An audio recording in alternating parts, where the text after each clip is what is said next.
का भटकना कोई गलत बात नहीं है। जब आप उबासी लेते हैं, आपका दिमाग तब भी एक्टिव रहता है। कभी कभी हमारा दिमाग हमारे साथ कोऑपरेट नहीं करता है।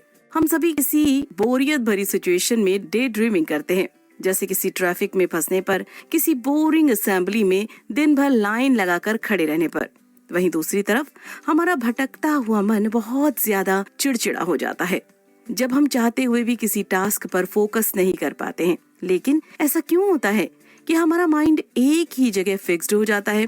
इस समरी में आप सीखेंगे कि असल में हम इसमें कोई हेल्प नहीं कर सकते हैं, क्योंकि हमारा मन एक इनबिल्ड वायरिंग मोड के साथ ही बना है।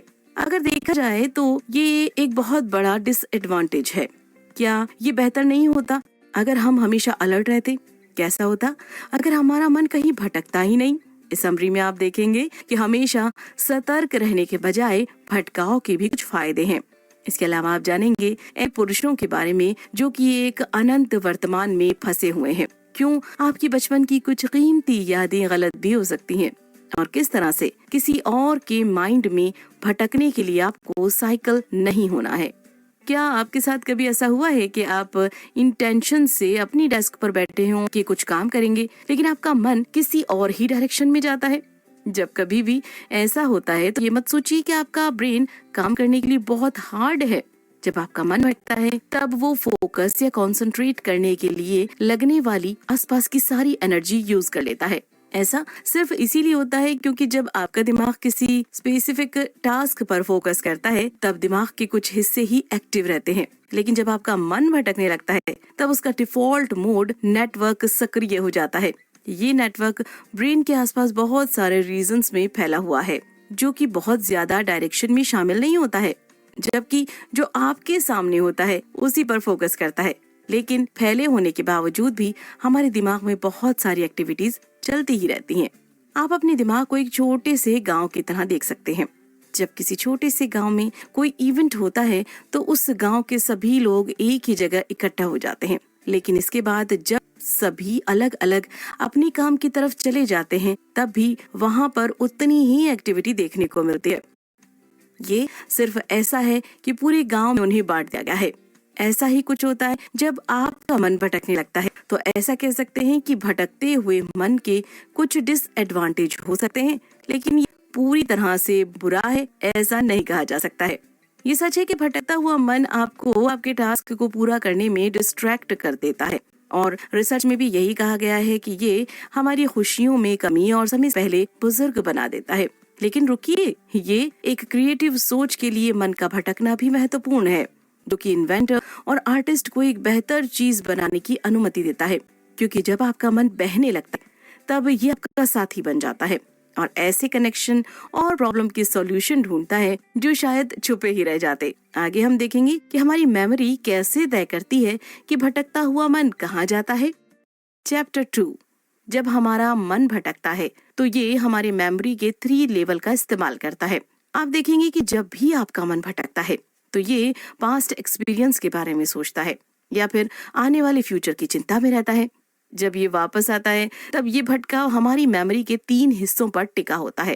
पहला हिस्सा वो है जो हमारी बेसिक स्किल्स से बना होता है।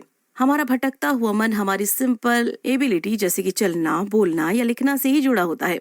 ये भी बहुत कॉमन सी बात होती है।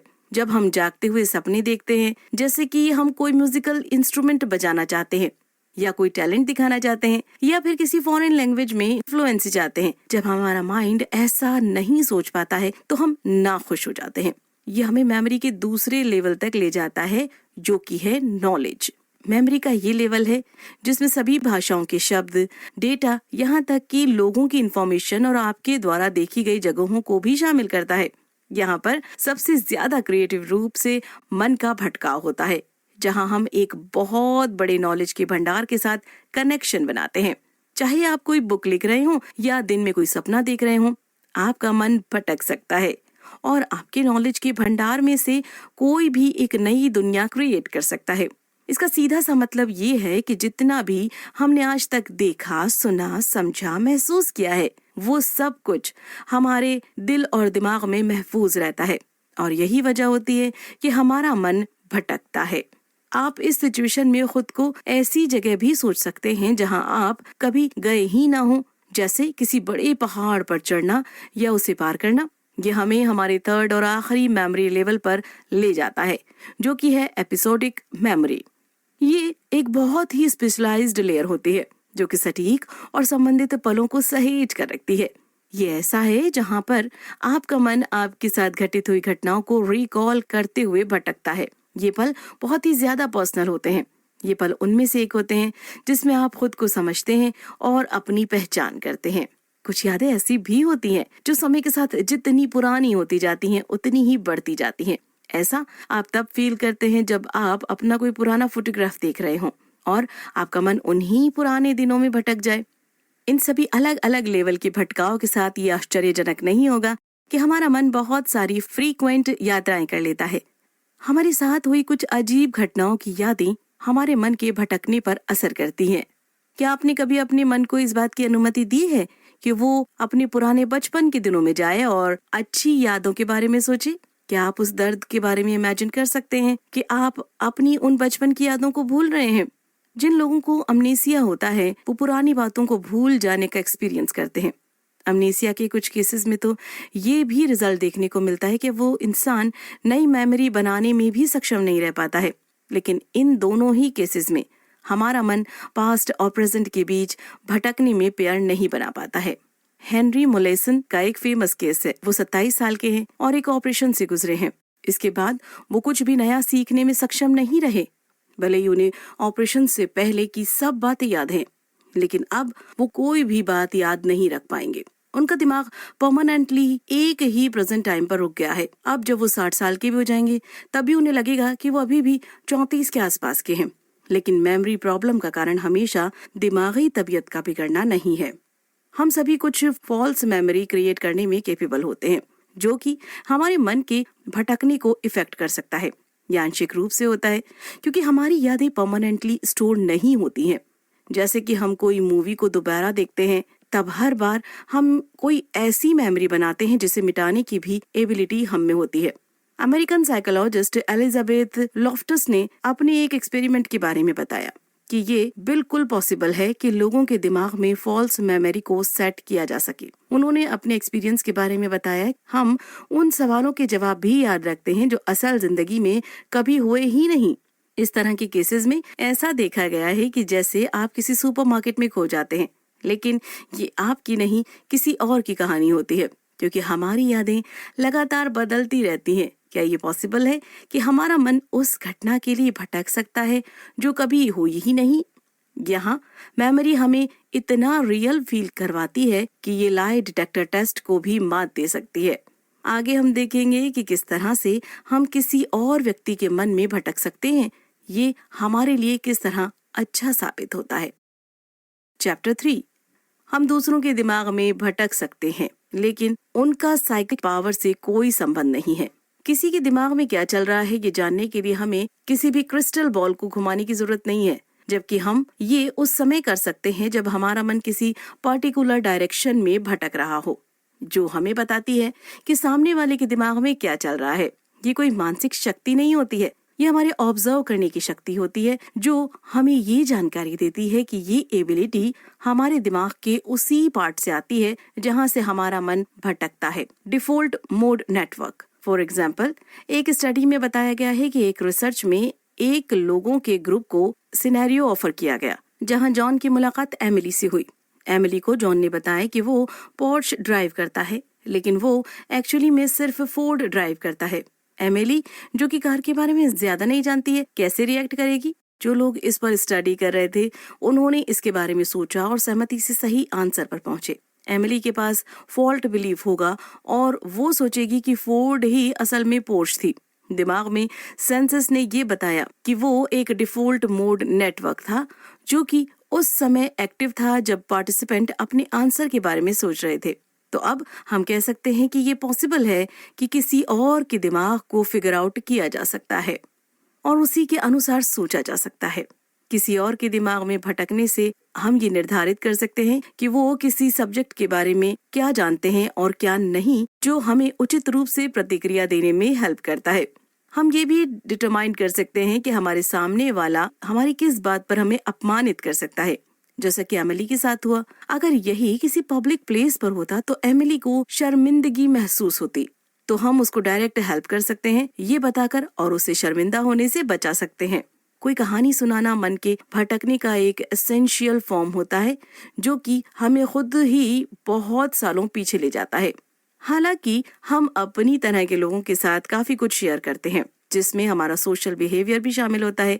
इंसान अकेली ही ऐसी जनजाति है जिसमें बहुत पुरानी हिस्ट्री को भी याद रखने और सुनाने की क्षमता होती है।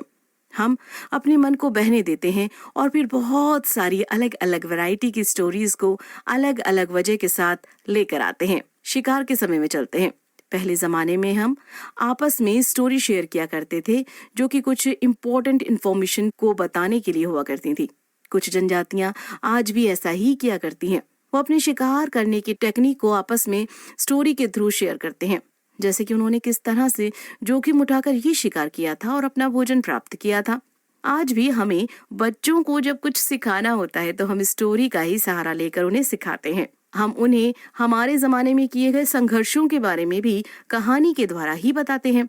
इन कहानियों का महत्व इन जनजातियों के सामाजिक संरचना में भी देखा जा सकता है, जहाँ पर स्टोरी बताने वाले को बहुत सम्मानित माना जाता है। ऐसा इसीलिए है क्योंकि वो अपने समाज को ये सिखा रहे हैं कि जब वो शिकार पर जाते थे और भोजन लेने के लिए संघर्ष करते थे तो किन किन बातों पर ध्यान रखना होता है और कौन सी घटनाएं हो सकती हैं। बहुत से लोग ऐसा मानते हैं कि किसी बात की तरफ इशारा करना असल में कहानी सुनाना है, लेकिन प्राकृतिक रूप से कुछ इम्पोर्टेंट इन्फॉर्मेशन शेयर करने के लिए ये एक बहुत ज्यादा इफेक्टिव तरीका नहीं है। लैंग्वेजेस में हुए डेवलपमेंट की वजह से वो नॉलेज शेयर करने का काफी बेहतर जरिया बन गई। साथ ही इससे जटिल और स्पष्ट कहानियां बनाने में मदद मिली। कुछ कहानियां इम्पोर्टेंट एक्सपीरियंस और एक्साइटमेंट पर बेस्ड होती हैं, जबकि कुछ काल्पनिक होती हैं। आगे हम देखेंगे कि एक भटका हुआ दिमाग किस तरह से क्रिएटिविटी बढ़ाता है। बहुत सारे लोग क्रिएटिव बनने के लिए ड्रग्स का इस्तेमाल करते हैं, लेकिन मन का भटकना कुछ कम साइड इफेक्ट के साथ वैसे ही काम करता है। क्रिएटिव बिजनेस और मनोरंजन की दुनिया में एक बहुत बड़ा सेट है। बहुत से लोग इंस्पिरेशन को ढूंढते हुए ड्रग्स की ओर चले जाते हैं, क्योंकि ओपियम और marijuana जैसे पदार्थों से मन को भटकाने जैसे इफेक्ट होते हैं। सपने देखना भी कुछ इसी तरह का होता है, लेकिन वो अनप्रेडिक्टेबल होता है और कुछ लोगों को उनके सपने याद भी रहते हैं। चार्ल्स डिकेंस हो या स्टीव जॉब्स, ये सभी महान हस्तियां बहुत क्रिएटिव आइडिया के लिए ड्रग लिया करते थे, जो कि उन्हें हेल्प करते थे इंस्पिरेशन को ढूंढने में और इनोवेटिव आइडिया के साथ काम करने में।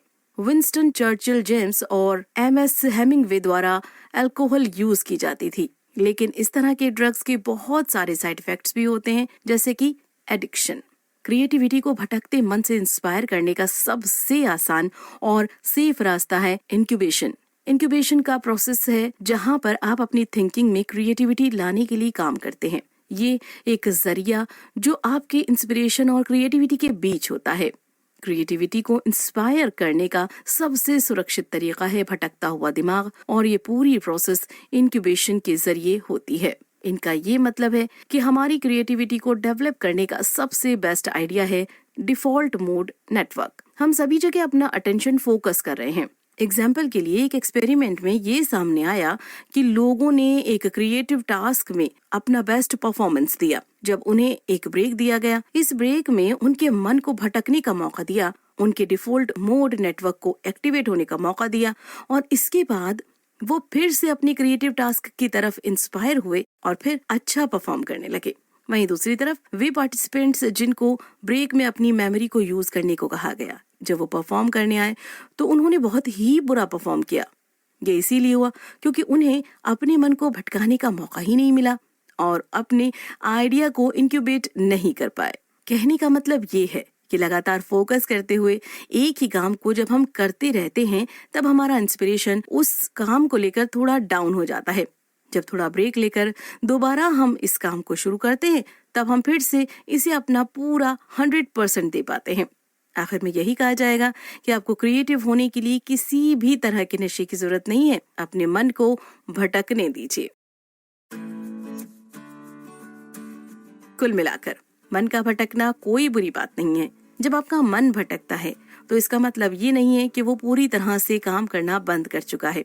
उस समय भी वो एक्टिव रहता है। अपने मन को अगर आप भटकने देते हैं तो आप और भी ज्यादा क्रिएटिव हो सकते हैं और दूसरों के लिए भी ज्यादा अंडरस्टैंडिंग बन सकते हैं। क्या करें? अपने मन को भटकने दीजिए। अपने समय के हर पल को प्रोडक्टिव बनाने की कोशिश मत कीजिए। कुछ देर बैठना, रिलैक्स करना, मन को भटकने देना भी अच्छा होता है। हो सकता है कि ये आपको आपके नेक्स्ट क्रिएटिविटी के लिए इंस्पायर कर सके।